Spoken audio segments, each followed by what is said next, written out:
tricky and can be intimidating, but I'm here to tell you and show you that you can make lots of different things with just one recipe.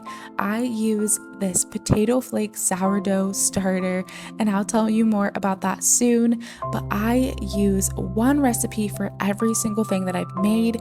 In this video, I take you along with me and show you what we eat in a week, sourdough version. I'm so excited that you guys are here with me this week and that I get to show you some of my favorite sourdough meals.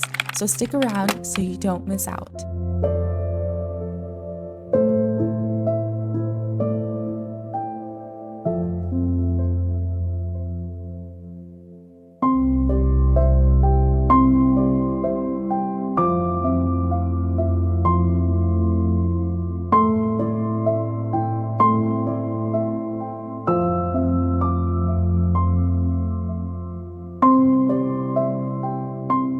So I went ahead and just split the dough in half.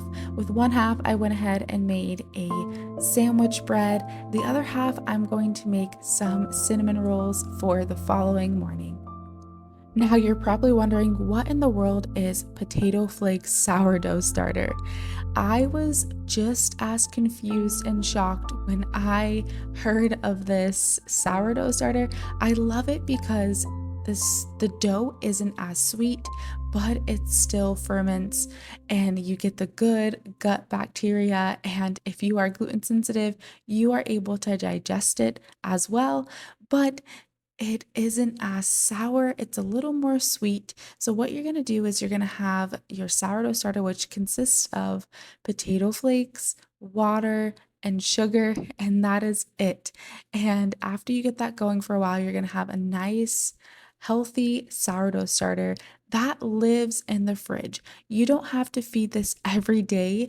You can just pop it in the fridge until you're ready to use it next time, which you're probably going to want to feed it every few weeks. But if you're anything like me, you are going to be using it way more often, but without the stress of regular sourdough starter, where if you don't feed it, it just gets kind of yucky. Now I know that you can also put regular sourdough starter into the fridge, and that's what I do when I'm not using it, but I just feel like it takes so much longer to get reactivated, and by that time I just kind of give up. So I really love this potato flake sourdough, and I've been baking with it for about 3 years now.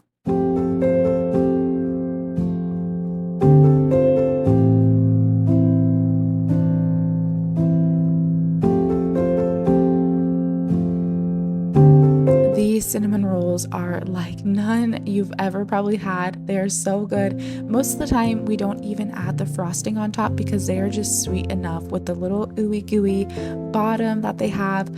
They are linked in the description over on the blog if you would like the recipe.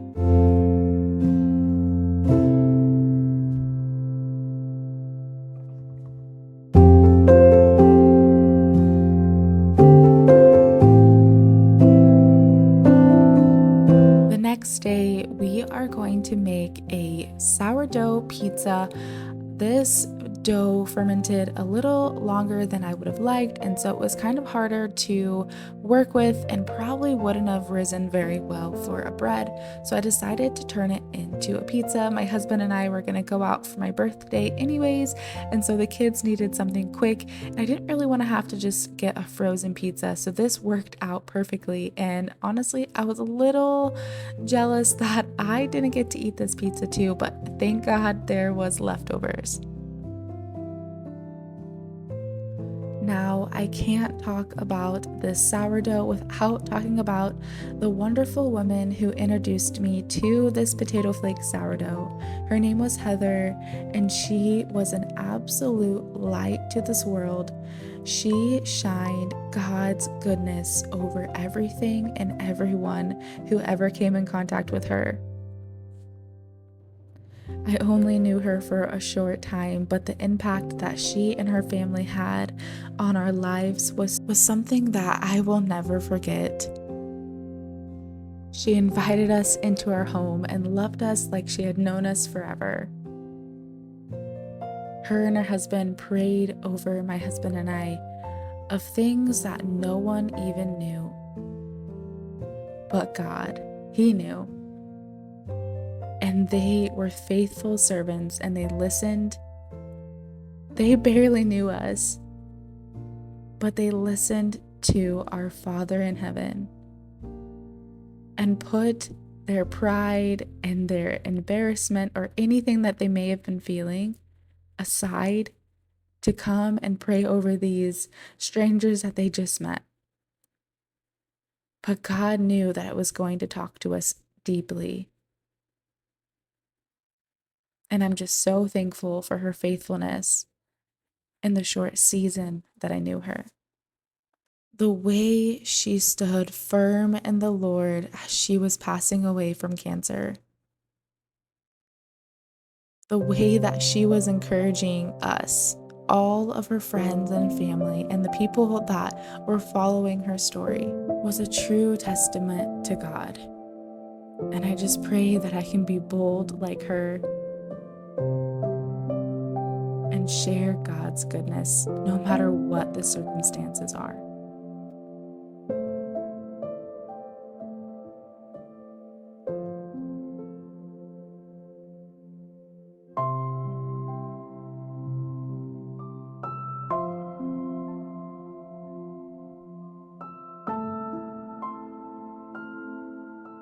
It's the next day, it's actually the next evening, and I'm whipping up another batch of dough to get fermenting. I'm also going to feed my sourdough starter. This is how I'm able to keep on top of making things. If I forget to feed the starter, then everything gets thrown off. So I like to just feed it when I'm in the middle of making a loaf of bread or just getting the dough ready.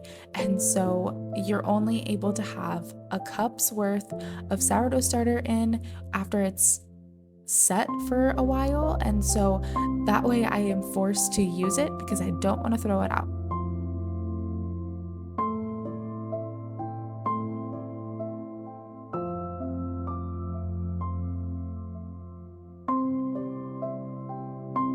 Next up are these ham and cheese roll-ups. So good. Everyone in my family raved over them, and it's something that I'm going to be making frequently. It just will be so good to even take on the go and just eat whenever we're out and about.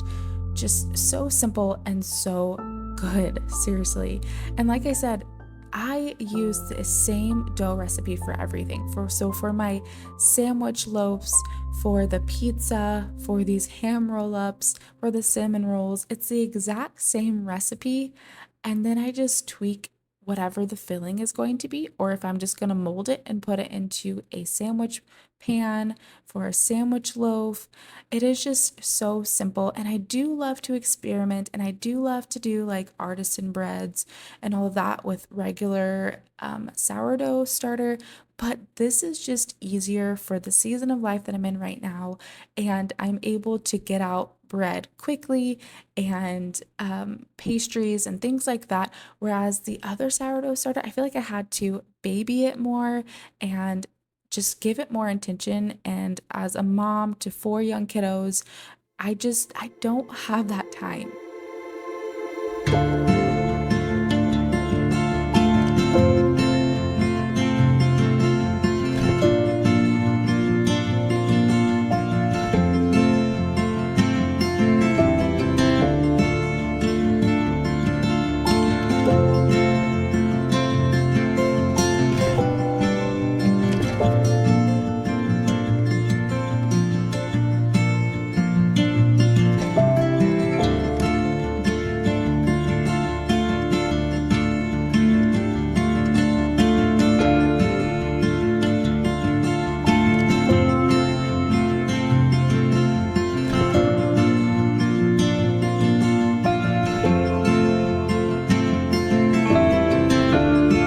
This bread has been sitting in our fridge for about a week, maybe even longer, and I decided I need to use it. As you can see, some of it got uncovered, so it's a little hard, so I'm just gonna cut that off and throw it away.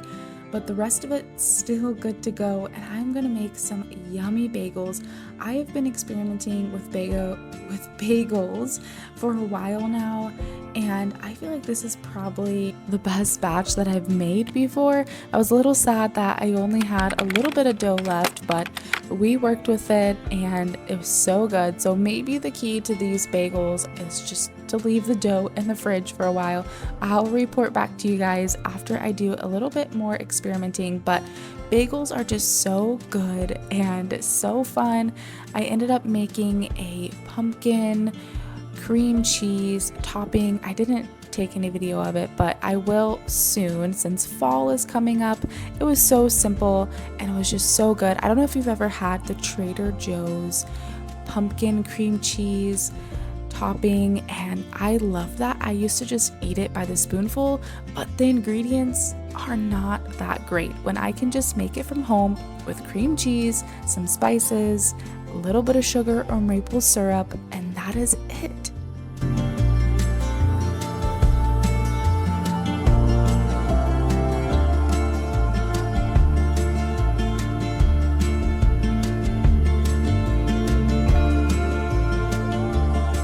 Now these bagels take a little extra work because you have to boil them before you bake them, but I think it is totally worth it to just have that kind of chewy texture of a typical bagel.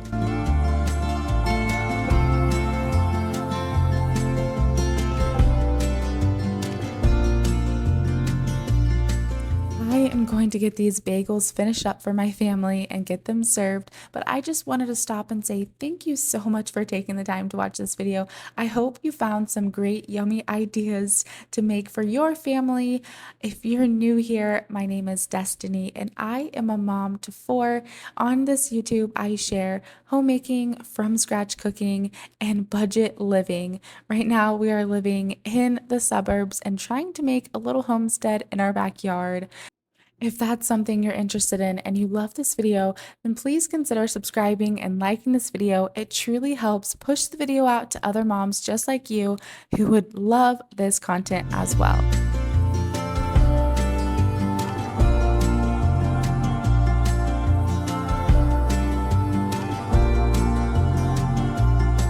Thank you guys so much for watching. I'll catch you on the next one, but in the meantime, check out these videos. I think you'll love them.